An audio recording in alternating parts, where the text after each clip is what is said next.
Hey folks, I am Mr. Paul from Paradise Ranch in Las Vegas, Nevada.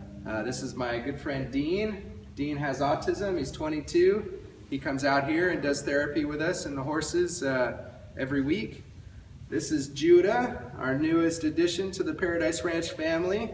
He's a 10-month-old pit bull and he's got a great personality, so who knows what his future will be. And then this is finally Leo. Leo's a 9-year-old quarter horse. And he's been working with us for about 5 years, and he's a great horse, does his job really well. Okay, so we're here today. We want to talk about one of the things that you hear people frequently say is don't stand behind the horse or don't go behind the horse because going behind the horse is a dangerous place. You could get kicked.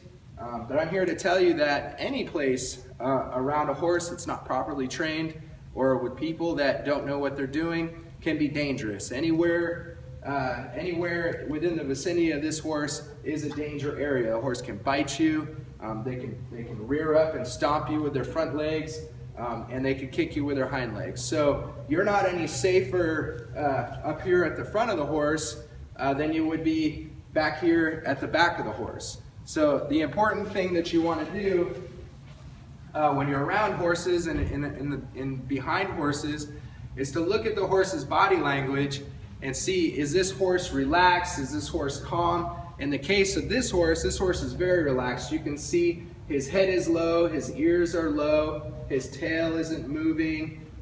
He doesn't have one foot relaxed and cocked like horses frequently do when they're relaxed, but I still can tell this horse is not worried about me being behind him whatsoever. And the reason that is because of training. We do a lot of training with our horses, a lot of desensitizing and getting them used to having people behind them and being around them, because we have clients like Dean. We have clients like Dean that are going to maybe touch the horse in places that with other horses that haven't been trained might be dangerous. So our horses are used to people playing with their tail or being down here touching inside their legs or up on their belly or here on their hock. I mean, these horses are used to being touched in all those places.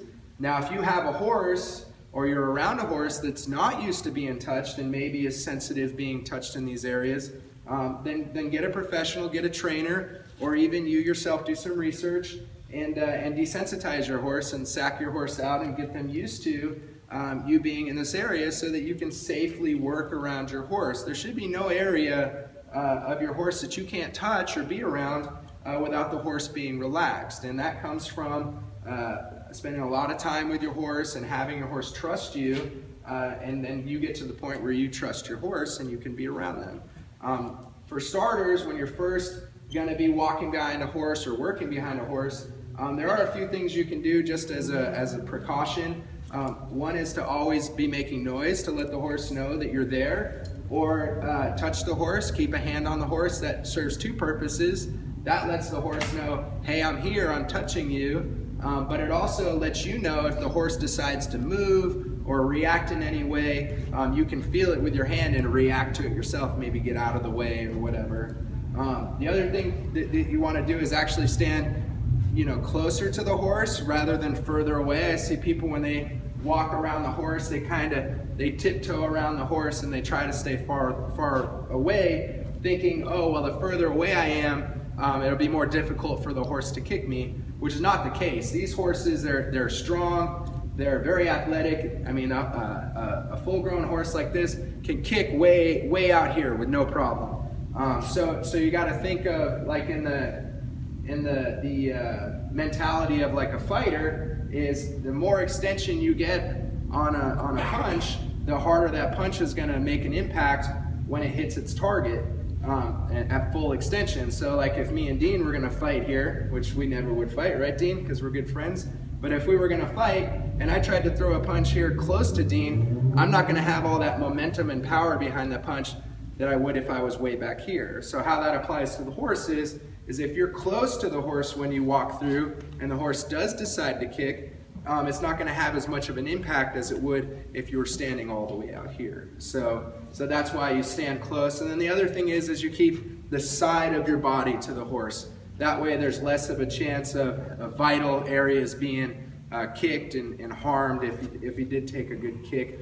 It's going to be these big muscles here. It's still going to hurt. It's still going to do damage, but it's not going to be as bad as if you got kicked in the chest or the chin or the back of the head, that sort of thing. So there you go. Don't stand behind a horse. Kind of a myth, you know. You can be hurt anywhere you are around the horse if the horse isn't properly trained. So live well, hang out with animals, have a good time. And I'm Paul Rogers with Paradise Ranch. Judah, Dean, Leo, bye.